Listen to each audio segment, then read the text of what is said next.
Hello, bachcho. Let's read this question. So this question says, an iron wire of negligible mass and length capital L and cross-sectional area cross section RA has one end fixed. एक end fix है.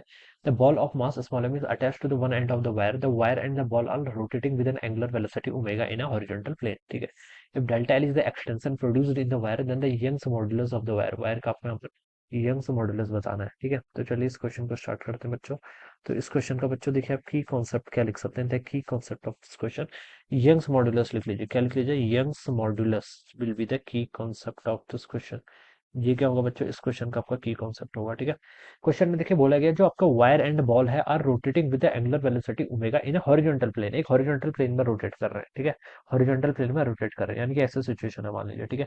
यहाँ पर से आपने क्या कर रखा है? एक वायर है जैसे आपके पास. ठीक है. आयरन वायर जिसका मास नेग्लिजिबल है, लेंथ एल है and cross sectional area A as one end fixed. एक एंड आपने इसका फिक्स कर दिया. ठीक है. This is our wire. ठीक है. वायर का मास देखिए नेग्लिजिबल बोल रखा है. नेग्लिजिबल मास का मतलब बच्चों यहाँ पर इसलिए है ना क्योंकि यहाँ पर देखिए आपने एक स्मॉल बॉल जिसका मास क्या एम, इसको भी आपने फिक्स कर रखा है. ठीक है. अब ये क्या कर रहा है आपका? अटैच कर रखा है इसके एंड पर. तो वायर के कंपेरिजन में इसका मास है कुछ. ठीक है. या फिर ऐसे बोल सकते हैं कि इस स्मॉल एम मास के कंपेरिजन में इस वायर का जो मास होगा वो नेग्लिजिबल है. ठीक है. इसका मतलब हम ये एज्यूम करेंगे कि टोटल मास हम इसी का कंसिडर करेंगे, इस वायर के मास को हम कंसिडर ही नहीं करेंगे. इसका कहने का मतलब ये है और क्वेश्चन में मैं मेंशन भी कर रखा है. ठीक है. A ball of mass small m is attached to the other end of the wire. The wire and the ball are rotating with an angular velocity omega in a horizontal plane. एक horizontal plane में आप देखिए ऐसे क्या कर रही है बच्चों? रोटेट कर रही है. ठीक है. ये horizontal plane में आपका इस तरीके से क्या कर रही है? रोटेट कर रही है. ये बोला गया with N angular velocity omega. ठीक है. ओमेगा एंगुलर वेलोसिटी के साथ. ठीक है. अब बोल रखा है कि if delta is the extension produce in the wire then the Young's modulus. Okay.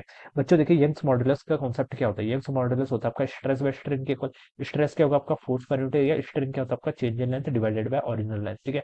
इस वायर की ओरिजिनल लेंथ बच्चों कितनी है आपकी? कैपिटल एल के इक्वल है. ठीक है. लेकिन जब ये रोटेट करेगी तब इस पर क्या लगेगा? रोटेट करेगी तो उस पर एक फोर्स लगेगा, एक सेंट्रीफ्यूगल फोर्स भी लगेगा बाहर की तरफ. ठीक है. कौन सा फोर्स? सेंट्रीफ्यूगल. उसके कारण इसके टेंडेंसी है क्या? बाहर की तरफ. देखिए बाहर की तरफ इस पर एक्सटर्नल फोर्स लगेगा ना. ये स्मॉल एम मास इससे अटैच्ड है तो स्मॉल एम मास पर बाहर की तरफ फोर्स लगेगा तो इसकी भी टेंडेंसी है कि इस पर भी आपका बाहर की तरफ फोर्स लगेगा, जिसके कारण इस पर क्या आएगी? कुछ ना कुछ एक्सटेंशन आएगी. क्या आएगी? एक्सटेंशन. ठीक है. अब बच्चों देखिए मैं यहाँ पर से फोर्स को कैसे लिख सकता हूँ? फोर्स देखिए यहाँ पर से इस एक्सप्रेशन को हम ऐसे लिख सकते हैं एफ और यहाँ पर एल डिवाइडेड बाय आपका एरिया इंटू डेल्टा एल के इक्वल आ जाएगा. ठीक है. ये वैल्यू आपकी यहाँ पर से ऐसे लिख लिया हमने. इसको थोड़ा सा और सिंप्लीफाइड करके आप ऐसा लिख सकते हैं. यहाँ से फोर्स की वैल्यू यहाँ से हो जाएगी आपकी वाई टाइम्स आपका एरिया इंटू डेल्टा एल आपकी चेंज इन लेंथ है, या फिर जो इसको हम एक्सपेंशन हो रहा है डिवाइडेड बाय इसकी ओरिजिनल लेंथ एल. ठीक है. ये कैपिटल एल है. चलिए इसको आप कैपिटल एल से लिख लीजिए. ठीक है. क्वेश्चन में पैरामीटर जो गिवन है उसी के टर्म में आंसर भी लेके आइए. ठीक है. ये हो जाएगा. ठीक है. अब बच्चों देखिए ये आप यहाँ पर से ऐसे लिख सकते हैं. तो आपसे पूछा गया था Young's modulus of the wire. Wire का यंग्स मॉडुलस बताना है. ठीक है. अब ये सर्कुलर मोशन कर रही है. सर्कुलर मोशन कर रही है इसका मतलब क्या है? इस पर सेंट्रीपिटल फोर्स लगेगा. क्या लगेगा? Centripetal force. सेंट्रीपिटल फोर्स कोई अलग से नया फोर्स थोड़ी ना है. सेंट्रीपिटल फोर्स यहाँ पर कौन प्रोवाइड करेगा? ये इस वायर से कनेक्टेड है. इस पर आपका एक टेंशन लगेगा अंदर की तरफ. यही टेंशन क्या लगाएगा? इस पर सेंट्रीपिटल फोर्स. और ये टेंशन क्या है आपका? यहाँ पर बेसिकली एफ ही है. ठीक है. तो आप लिख लीजिए. देखिए आपको एंगुलर वेलोसिटी क्वेश्चन में गिवन करके ओमेगा, तो सेंट्रीपिटल फोर्स का फॉर्मूला क्या होता है? M V square by R. ठीक है. और आप क्या यूज कर लीजिए यहाँ पर? M omega square R. इस टर्म में लिख लीजिए. दोनों सेम ही है. ठीक है. क्योंकि देखिए हमें ओमेगा क्वेश्चन में गिवन कर रखा है इसलिए मैं ये फॉर्मूला लिख रहा हूँ. और ये किसके इक्वल होगा? Y times area into delta L divided by आपका एल के इक्वल हो जाएगा. ठीक है.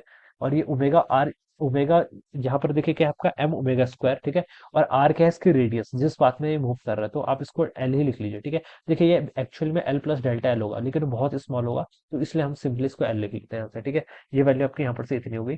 अब अब यहाँ से देखिए आप क्या कर लीजिए. आपको यहाँ पर यंग्स मॉडल से वाई की वैल्यू बतानी है ना, तो वाई को देखिए क्या लिख सकते हैं? आपका एम इधर हो जाएगा, ओमेगा स्क्वायर इधर हो जाएगा, एल स्क्वायर इधर हो जाएगा डिवाइडेड बाय आपका एरिया इंटू डेल्टा एल. ये वैल्यू आ जाएगी यहाँ से आपकी M omega square L L square divided by area into delta L. ये देखिए बी ऑप्शन पे गिवन कर रखा है आपको, तो ये क्या लिख सकते हैं आप यहाँ से? ऑप्शन बी क्या होगा बच्चों? उसके करस्पॉन्डिंग आपके यहाँ से करेक्ट आंसर हो जाएगा. Alright. So this is how we will solve this problem. So I hope you all understood this concept. All the best and thank you.